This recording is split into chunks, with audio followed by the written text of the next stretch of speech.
Okay, welcome everyone. We will get started today. Thank you for joining us for our Global Cafe with our International Woman of Courage, Thinzar Maung. My name is Cassie Bailey. I am with the Director of International Programs at Iowa International Center, and we are excited to have everyone here today and have a great discussion. A few things is that this meeting is being recorded. Hopefully it is being streamed live on Facebook. I'm having some technical issues. But with that, just want to share a little bit about Iowa International Center. You can see our mission here, but we're all about creating that welcoming community. And we just love to connect with people from around the world. We believe that the more that we connect with people from around the world, that also makes our community better here in Iowa and more open to the diversity and the global community that we have here in Iowa. So we're excited to have you here. Along with Iowa International Center, we are happy to be partnering with the Greater Des Moines Leadership Institute on this. They are here to, develop, connect, inspire, and create those next leaders in our community. And that's why we were so excited to partner with them as we talk to these international leaders that hopefully inspire our community leaders here in Iowa to prepare for the future. What can we be doing now to make our community better 40 years from now? So thank you to the Greater Des Moines Leadership Institute for partnering with us on here, and feel free to check them out online. A few other things about the event is that you will not hear from me much. The point of this is to hear from Thinzar Maung and also later have a moderated Q&A. We just want to thank everybody that's been a part of this. You will see our lovely interpreters, Coco and May, that are doing a great job. And so with that, if you have any questions, you should be able to drop them into a Q&A at the bottom section, or if you need to in the chat, if you cannot find the Q&A, you can do that throughout the webinar. And then we will have a portion scheduled for the end to answer those questions. So with that, I want to introduce one of the Secretary of State's 2022 International Women of Courage, Thinzar Maung from Burma.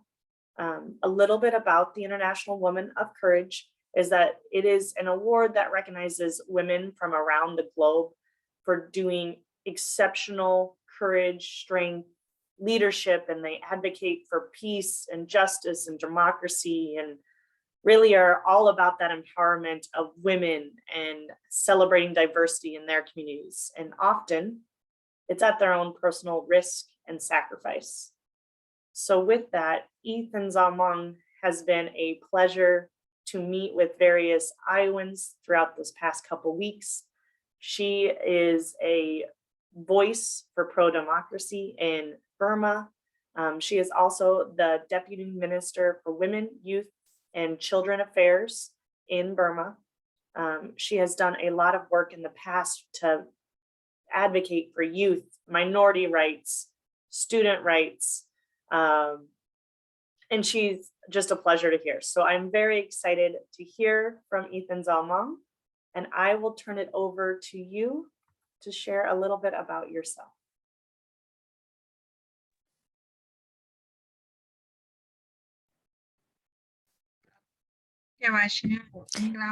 Hello, I'm very happy to see you all here. Happy New Year. Now is in Burmese New Year time right now. So this in our New Year time, all the people, the guests who are here in this, I want to wish you all healthy and happy New Year. I am the Deputy Minister of Women, Youth, and Children Affairs of NUG. I'm from Burma.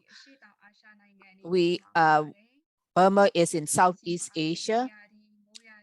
We have summer, winter, and rainy season, 3 seasons in Burma. And and we have many different ethnic groups, religion and cultures and traditions, so very variety. And today it's our springtime actually. So we call this we are fighting against the dictatorship. It has been a year on the February 1st of 2022. So now the whole country is fighting against the dictatorship. So at the beginning, I said, Happy New Year. I wish you all. However, in Burma, our people now, they don't have the chance to enjoy that. So in Burma right now, everywhere is battle and war. So the citizens are fighting, defending themselves, and the military is violently killing and oppressing people. So in this New Year period, we don't celebrate the New Year anymore. So we are all quiet, and we are so for the women who were children and the people who die, for them we don't celebrate this New Year. And last year too, we didn't celebrate. We want to show our appreciation. So to, avoiding this the celebration, we are just doing the memorial for the people who die and suffering in this war. But I want to greet you again. Happy New Year.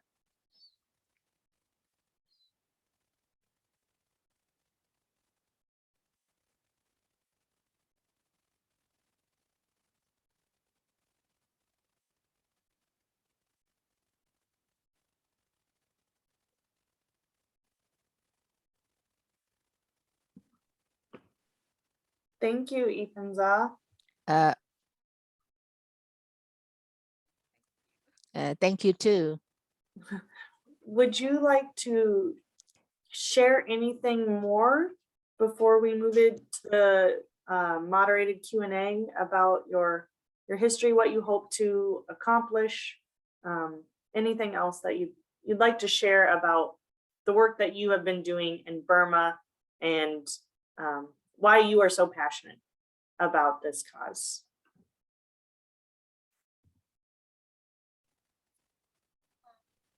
Okay, sure.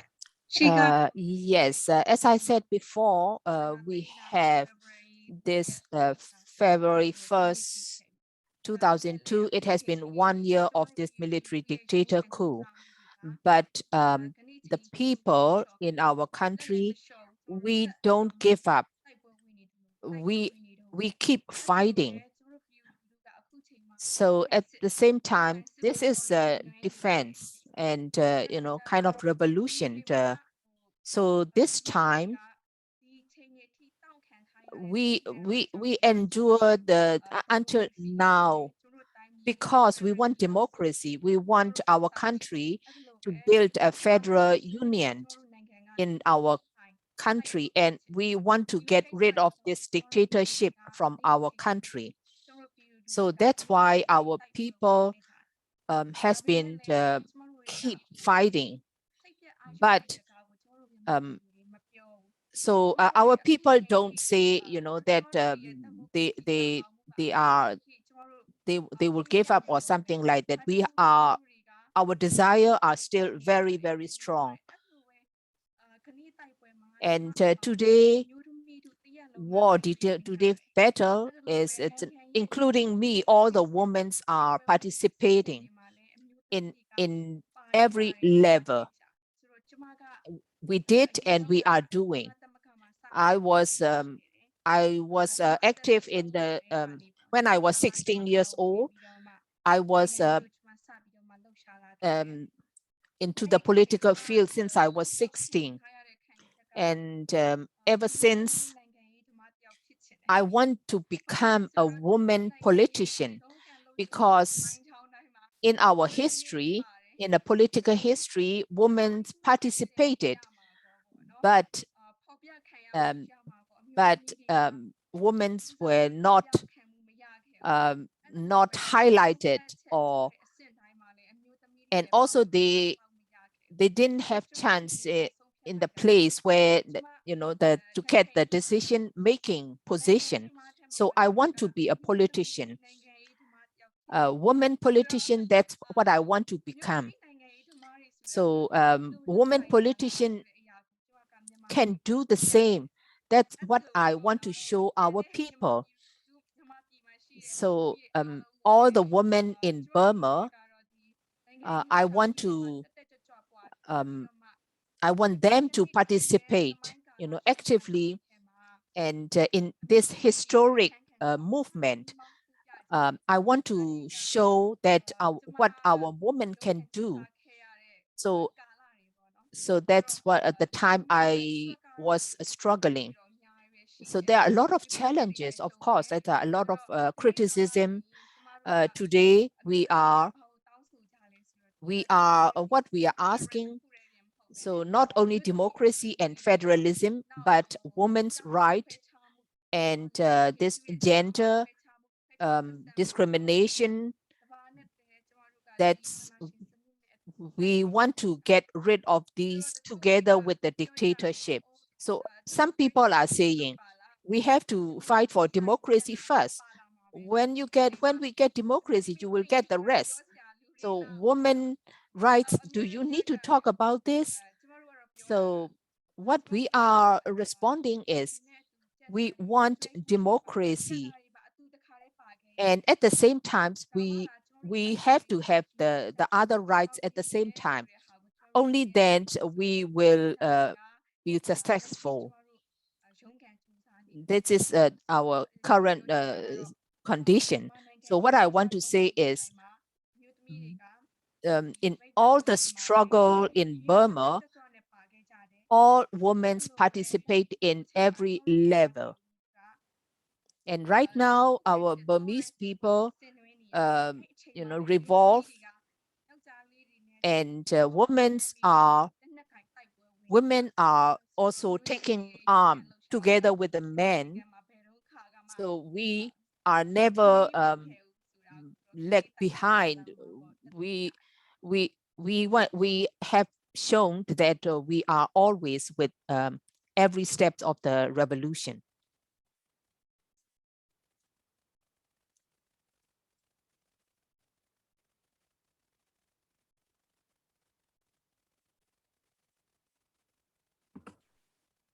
Thank you, Thinzar. It is great to hear from you. And I'm sure that we have lots of questions. I know that I will. But with that, I am going to actually introduce Rekha Basu. She is a columnist with the Des Moines Register. And, she does a lot of focusing on gender and social justice issues. So we thought she would be the perfect person to talk to you about your life and hear a little bit more about your work. Rekha and Thinzar, I hope you just have a great conversation, and I'll hand it over to you. Thank you so much. Thinzar, Happy New Year to you, in spite of everything, in spite of this dark period that you are living through in Burma. We are so honored and happy that you're spending this time with us today to tell us a little bit about what's going on in Burma, in Myanmar. One question I have, because your role is so integral to the role of women, is what are some of the particular challenges that women faced both before and after the military coup in Burma? Are some of them cultural, religious-based, just based on tradition and patriarchy as we all know it in our respective countries? Are there particular challenges under this military period for women?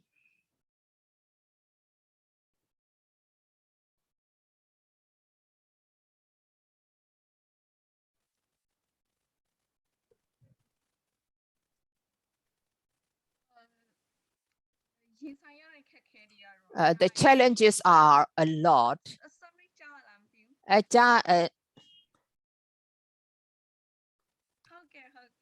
Yes, thank you. I just want to know if you can hear me. Yes. So your question is very good. I thank you for your question. So in this kind of country where dictatorship has been,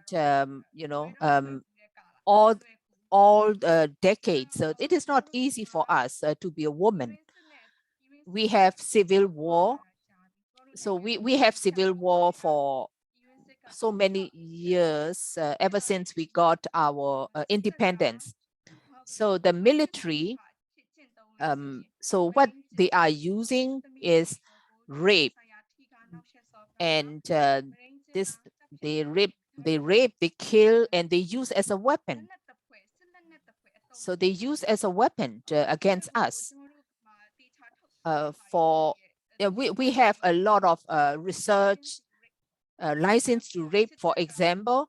We have this report. So they have license to rape. This is a research paper. We have a lot of them.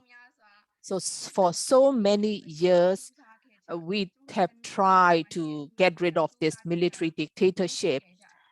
Many years. What we want is immunity. It's this immunity. We want to end this immunity culture.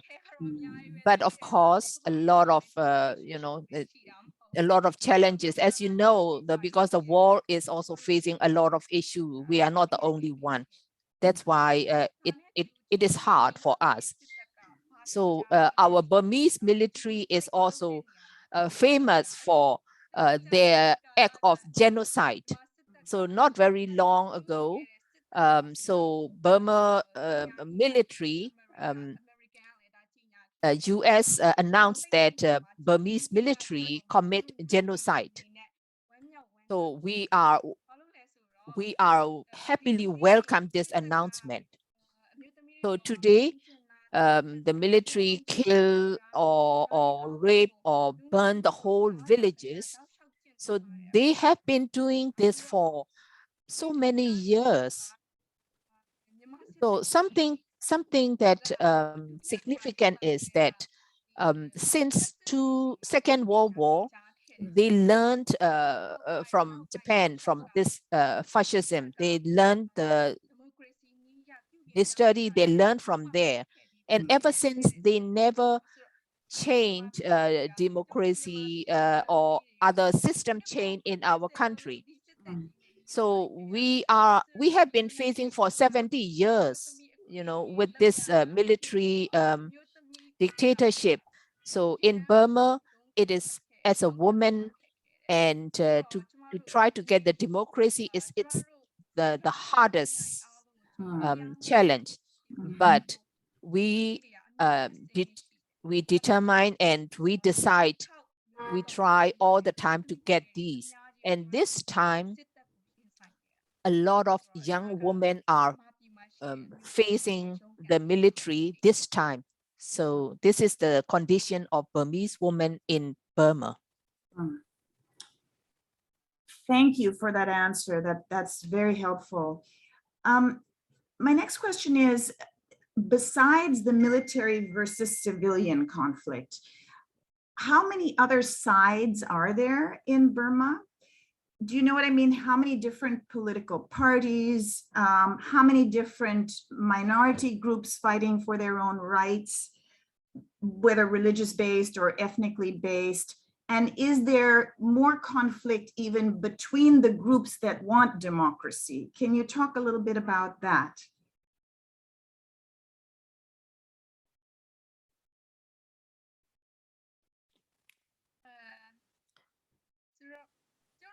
Yes, in Burma, I think you have the study about Burma before. That your questions are very good, and thank you so much for your question. Thank you. I want to tell the world about these things. So this is my chance here. Thank you. Please, yes. We appreciate that. Okay, Yes. Burmese military, this is not the first time that they, they take over the power. The first time was 1962, 1988, and 2021 is the third time. If we consider 1958 coup, then it is already 4 times. All these times, how they manage us is the first thing is that this majority, that's the Burmanization, and number 2 is religion. They use the religion, and then number 3 is the gender, the male gender issue. That's they use that. So first they destroy the education system, and all the they change all the norm in our country. So our country has a lot of culture, ethnic, and religion. So the democracy alone is not enough for us. We need federalism. However, the military are saying federalism means the country is going to be collapsed. That's their propaganda. But today, whatever they said, it's outdated. People now understand. People don't trust or believe them anymore. So all along, this military, they use this religion, only one religion, and man and Burman, but they are just surface. What really the military try to protect is their interests. That's the only thing they are doing. So if it's about their interests, they use they even beat Buddhist monks. They said Burman, and they use Burman, but they also kill or repress Burman. They always said this military is, we are protecting the country, our race, and our religion. But today, the military, what he is doing is to protect their own interests, and the rest they destroy. So today, our country, it's really, we have to be really tough to against them. If you look our fighting, it is not 1 year or 2 years we have been fighting. We have been fighting against this military for 70 years. But nowadays, all the ethnics and all the religions, we unite together. This is the time. And this is the current condition of the situation in our country. That's really helpful in understanding the situation, and thank you for that. Just a quick follow-up to that question. The fortunes of Aung San Suu Kyi have been up and down, right? And since she won the Nobel Prize laureate and was a freedom fighter, and then there was some concern that she was maybe collaborating with the military a bit too much. And now she's in prison again on the side of democracy. Do you consider Aung San Suu Kyi an ally in the fight for justice and democracy now?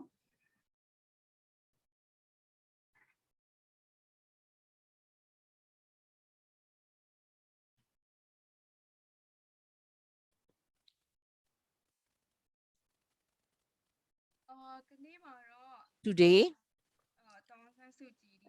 the Miss Aung San Suu Kyi is she is still the state councillor for NUG, and our majority also accept her. So we have to accept it. Our government NUG, in this government, she is the state councillor in our government. and your party is a different party than hers, but you also have a position within that government. Can you explain that?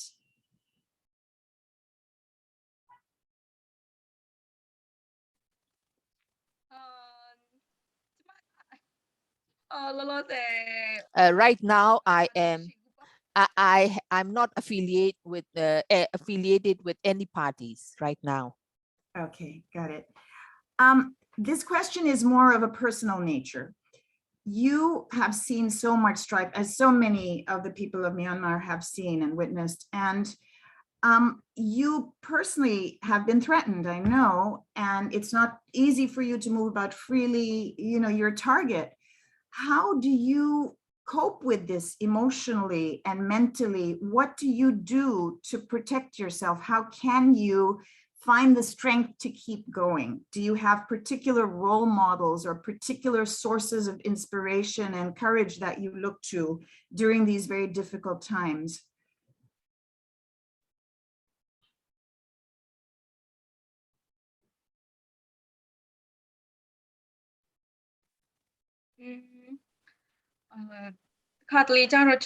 Sometimes we are, of course, sometimes we are very tired. Now I am, I'm not in the safe place. One side is it's so very dangerous for my life. And on the other hand, I also have to work. And sometimes I'm worried, tired, of course. However, we don't give up.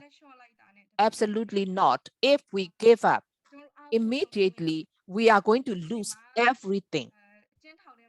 So there are a lot of our, brother and sister in the prison. Our comrades are in prison, and there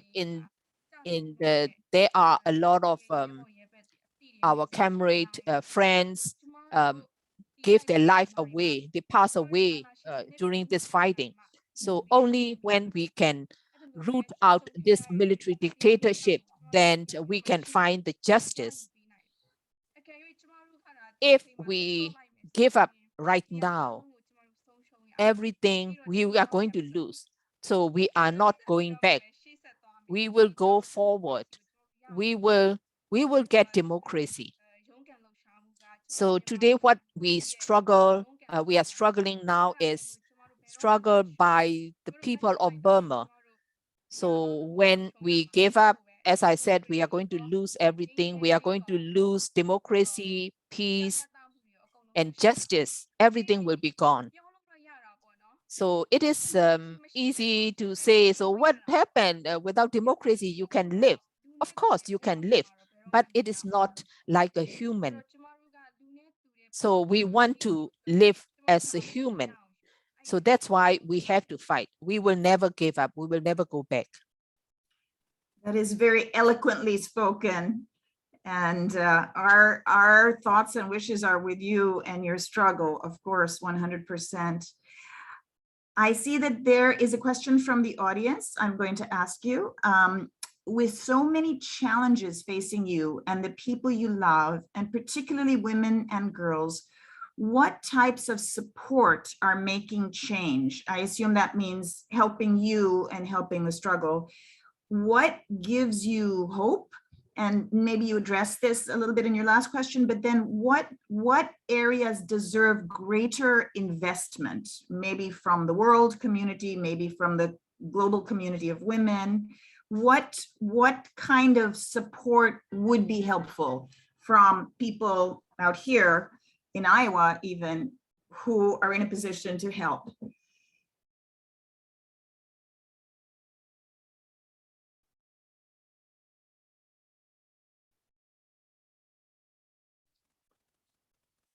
Thank you. Yeah, thank you. Thank you so much. So very helpful, this is not only question, this is very encouraging to us, to me. So I said before, we are facing an enormous thing. So our opponent is fascist. they are, they are fascist army. So a lot of women, they are suffering every single day.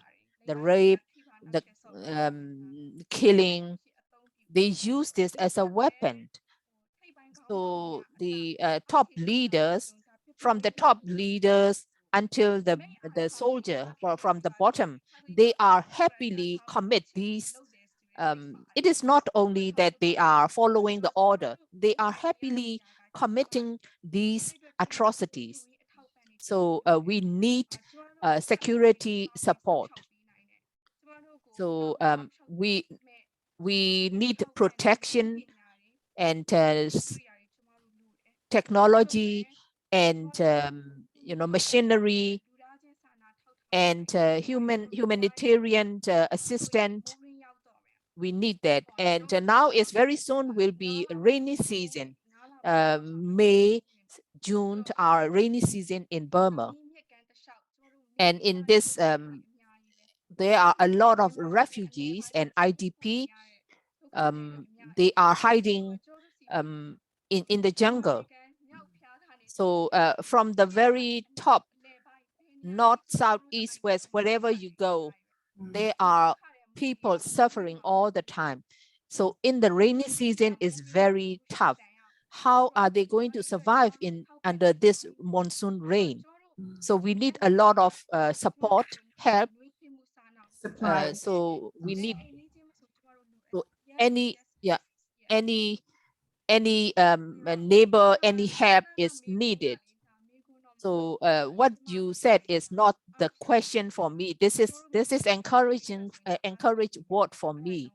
So that's why I would like to request from here. This is all what we need right now. Thank you for that.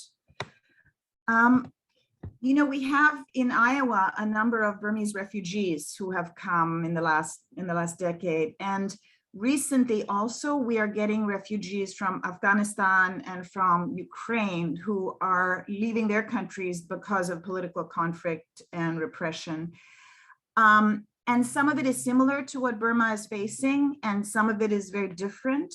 But I wonder if you see a connection between the political turmoil in various parts of the world, especially as women and human rights are being affected, and if this is a global fight against the forces of repression, and why is it all happening now? Do you have a theory about that?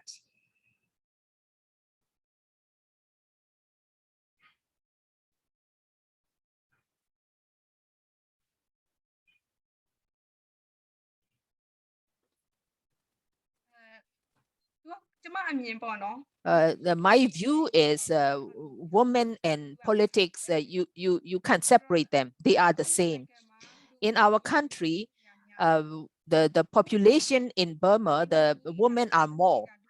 But in the politics, we are minority because every level of decision making,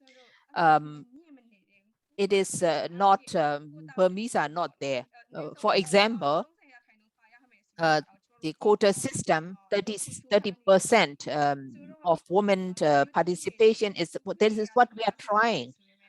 So we are majority, but politically we are minority.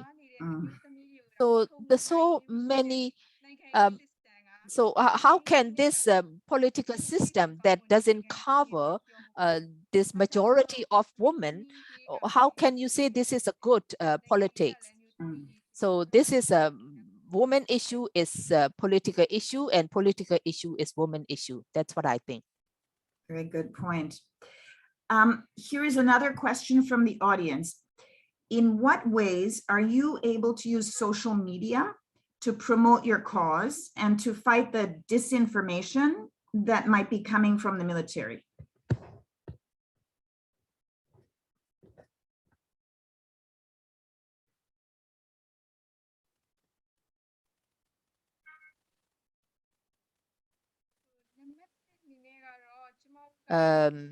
First thing is our news. We we try to get our news in international media. So at the beginning of the coup, February, March, April last year, the Burma issue is in the international news. But later on, there are, more than the Burma issue in the world. So we are deeming our issues are not that hot in the international media, but about 3 to 5 news are showcasing on Burma in the international media. So we have to try very, very hard. The message is I want this to be in the international media. Sometimes I think, maybe a little selfish, I would say. So what is happening and what have been happening in our country, when you pick up the newspaper, oh yeah, so it is not to just to enjoy with your morning coffee. This has to be deeper. There are a lot of things happening, very, very deep thing. So it is not just as a news only. So there are many places we don't have internet because the military cut off the internet. So at the beginning, they cut off the whole country. They cut all the internet. So now we try to get internet. So we have to let this news and information to the world. But the challenge is not only us. The military also, spreading their fake news. Whatever they want to say, they are also spreading news. So we have to really compete with them. So this is I would like to convey this message here. Thank you. Are those of you who are in the struggle for human rights, are some of the human rights activists able to use social media to communicate with each other? Because I'm sure a lot of you don't even know where each other is, right?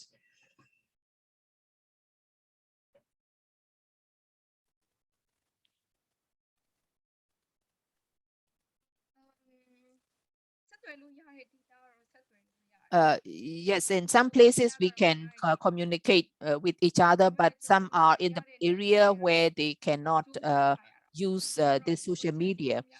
So I can't talk a lot because this is, need to be kept as is. So yes, we try. Of course.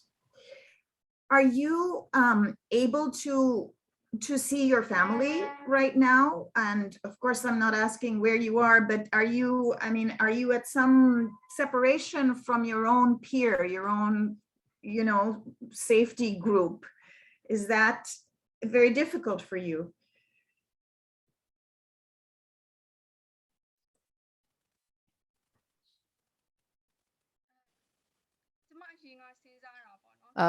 Before I thought, a very simple thought I had before, this is my fight.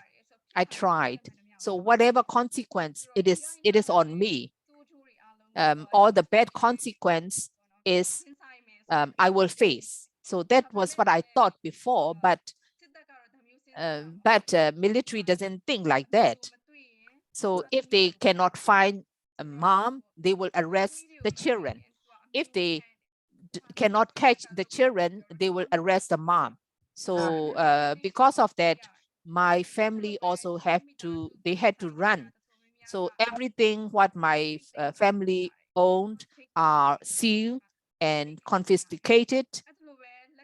So the same. So the military revoke my citizenship. I'm not. They announced that they revoke my citizenship. It is funny. So they don't have the right to do that. It is not legal, but they don't understand what is legal or not legal. So whoever you know are activists for the democracy, this is the method they use to oppress us. I'm not the only one. So all the activists, democracy activists, their houses, their possessions are all sealed, and just on the other day, they are 4 years old. There is 4 years old kid arrested because they cannot arrest her mom. So I can tell you from this, you know, this talk. So thank you so much, whoever, you know, organize this kind of talk, because I have the chance to tell you about these. Yeah, it goes both ways. We thank you for sharing with us. So you have no passport, no citizenship right now. Supposedly, according to the military, you're not a citizen of any country.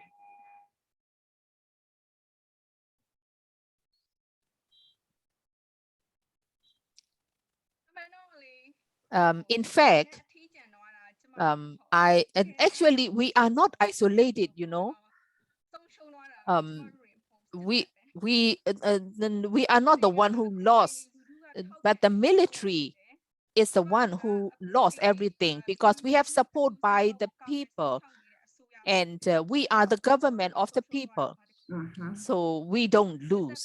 But the military, you know, I will quote one of the one of our leader. Now the military is totally isolated. It is not only one person. The whole military is isolated. So in Burma, all people are they don't want to deal with them.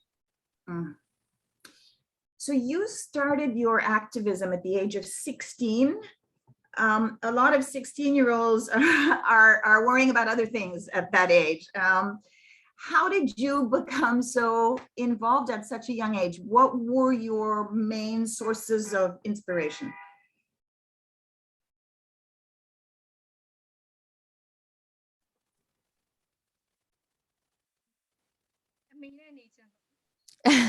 I want to be with my mom. So I want to be with my mom and dad. We are not from the town. We are. I'm from the Kachin state, and the roads are bad, and education is bad. So a lot of young people don't get education they deserve. And I want to feed my Burmese people.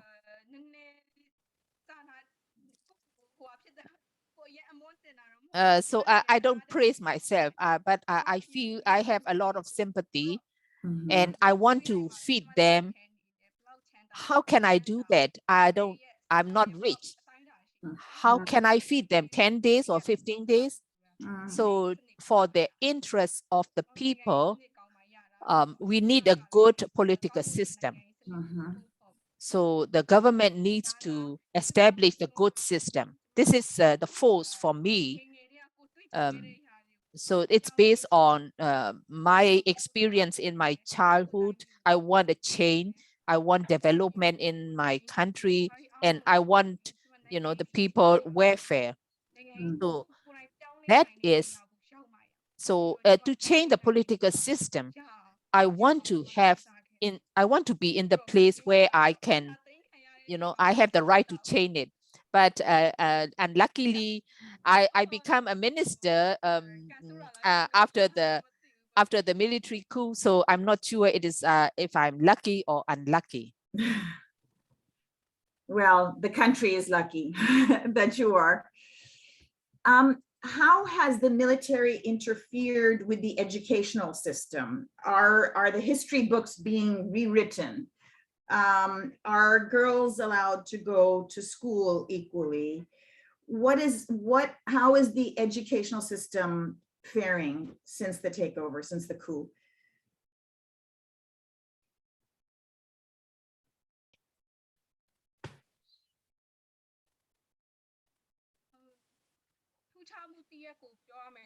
something that outstanding, civil disobedient movement. So yes, CDM we call civil. So a lot of people participate in this movement. There are a lot of students. They don't accept the education provided by the military.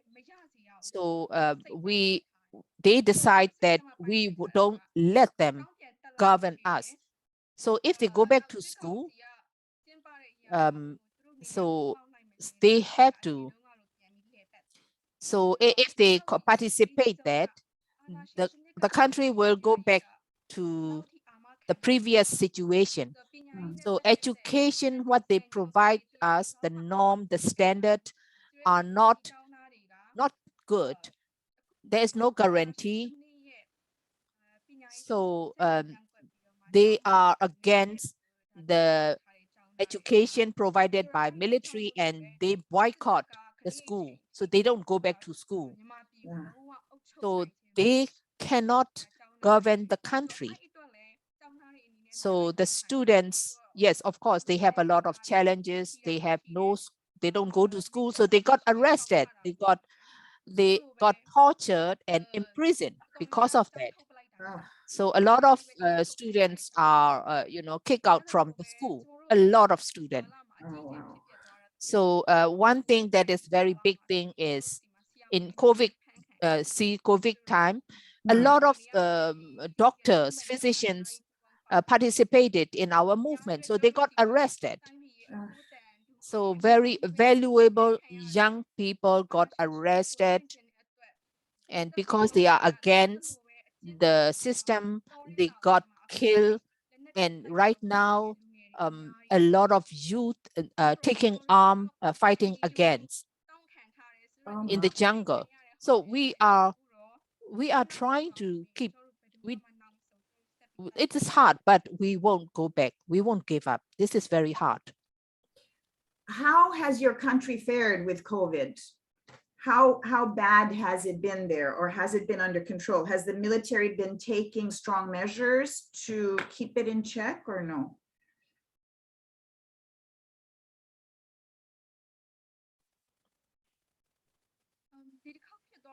So this COVID period is a lot of people lost their life. So it is unnecessary loss of life. So in the COVID-19, even the world is saying that stop the war during this COVID time. But the military take advantage and use this disease, and because of that, a lot of people lost their life. So there are a lot of physician doctors helping with the COVID, and they got arrested and they were imprisoned. This is very in very bad situation. And there are a lot of this NGO, helping them for free. And because they are helping, they got arrested because they need oxygen. And there are a lot of people helping and contributing the oxygen. And because of that, they got arrested. Can you believe that? This is a very hardship we face during the COVID-19 time. Unbelievable. What about vaccines? Have vaccinations been made available, and has the military government helped to distribute them to people?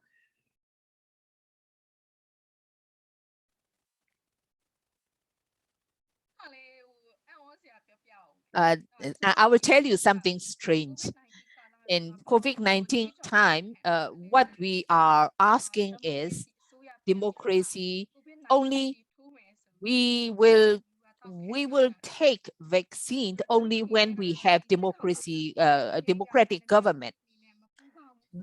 But we don't cooperate with them. This is what people are saying.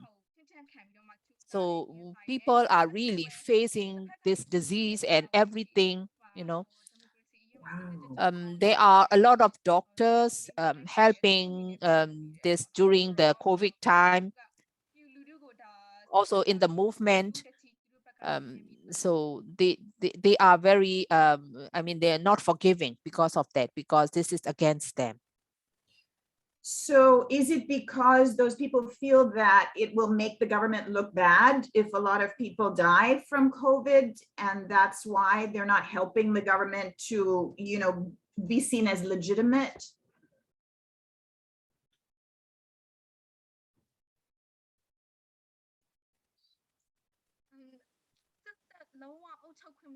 So people are, you know, they decided that we won't let them govern. This is the message. But in the area where we can control, especially in the ethnic area, we are giving this vaccine as much as we could. This is as our NUG government. So in the area where we cannot reach, of course, there are a lot of people lost their life unnecessarily without coup. So it can't be this bad. So the first week, second week of the COVID, we were able to control very good. But after the coup, everything has changed. So they want, actually they want, you know, to divert our interest, either sickness or whatever. So if you support this civilian government, you will see what will happen. This is their message to us. I see. Very interesting. So the next question, and I think this will be the last question from me, it's a two-part question. One is, have you and your fellow activists taken particular lessons from other struggles during history for independence, from colonialism or against military rule? Are there any particular leaders that in history that stand out to you, that you look to for inspiration and courage and hope and strategies? That's the first part. And then the second part is, do you have any advice to share with young people who are fighting elsewhere, especially young women who want to be leaders in the struggle? As you started at a very early age, what would you tell them to, you know, to give them confidence?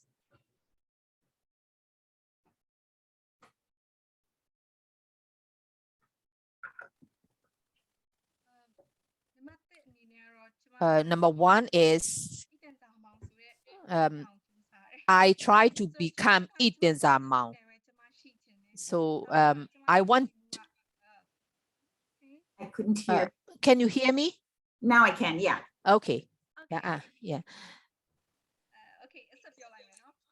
I will continue. So number one is,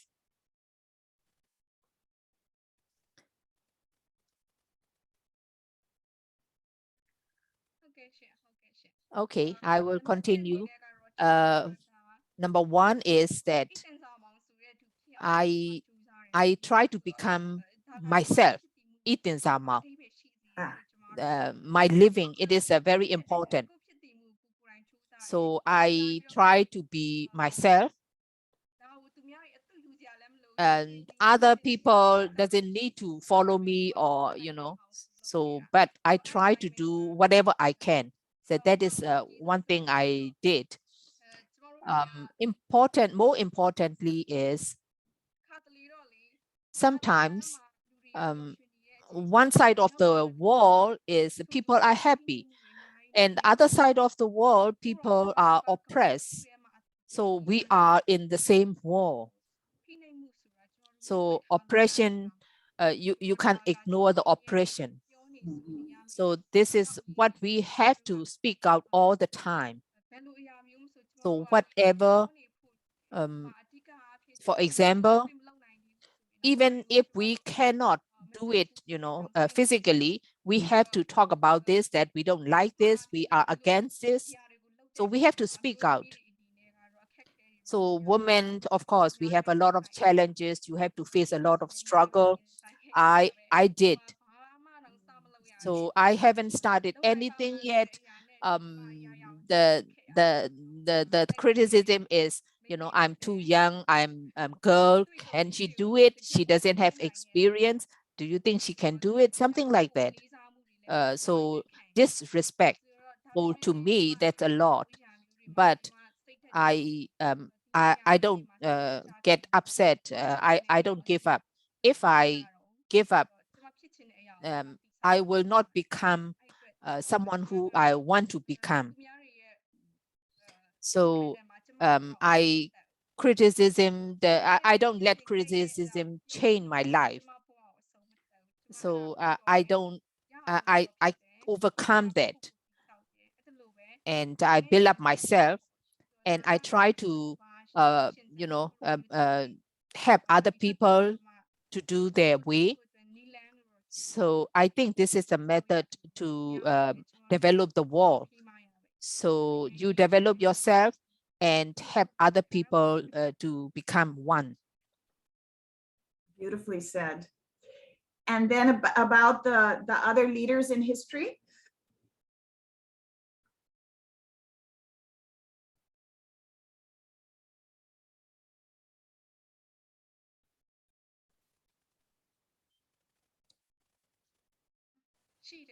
Yes, of course. In this movement, I learned from a lot of people, all of people. So nobody gave us this duty to do this movement, but everybody come with their own will. So sometimes sometimes when I feel upset and when I'm sad, I look at them and I learn from them. So a lot of people don't have time to feel sorry for themselves. So I look at them and I learn from them, and yeah, they are my role model. So I am not that strong, you know. When I face my family, my life, you know, they're struggling. For example, now for the place, so we have money issue, you know, for the movement, the security, the safe house, and we have to arrange everything by ourselves. So we can't rely on other people that much. So if we rely on other people too much, then you know, it won't help us. So we have to try and stand on our own feet. So for that, sometimes it is very tired, and sometimes, of course, it is depressed. I understand. And on that note, I am going to have to say goodbye because we are out of time. I'm going to turn it back to Cassie at the Iowa International Center. I want to thank you so much for talking with us. Thinzar, and I just want to tell you, I only disagree with you on one thing. You are very strong. And I think we all who heard you today would agree with that. Thank you so much. Yes, thank you, Rekha, for the great questions, and Thinzar, of course, thank you so much for sharing with us, for taking the time. I know that it's probably, you know, it's morning for us, and hopefully we're all enjoying coffee. Maybe that's not what you need right now, and maybe need to go to sleep instead. But we appreciate you sharing your story with us, and we hope that you do feel more supported and uplifted through this. I know that I do, and knowing that, you know, that you're out there in the world doing this work. We also just want to thank real quick, of course, some other people that helped make today possible. We have our partners in DC, both through the Department of State, who of course recognized Thinzar Maung for her work, and Meridian International Center, who helps put on these amazing programs that we get to meet people like you. We also have Scooter's Coffee. I don't know if anybody else is drinking it today, but I'm drinking my Scooter's Coffee to enjoy. I want to thank them for helping keep us here in Iowa caffeinated to get our day going. Besides that, we also, of course, want to thank Greater Des Moines Leadership Institute. They do a lot of great work here in Iowa, and they really are those ones that are helping us make the next caretakers and the change makers that we want to be here in Iowa. And you can learn more about them at their website, gdmli.com. We will send all of this out along with the recording via email for you. And, you know, we're just all very honored to be a part of this, including the Greater Des Moines Leadership Institute. They just want to echo that they're very honored to have met you, Thinzar Maung, and for everybody joining us this morning. With that, be on the lookout for our next Global Cafe. There should be one coming in May from Iowa International Center. But we wish you all the best of luck, Thinzar Maung, and it's been a pleasure getting to know you. Have a great day, everyone.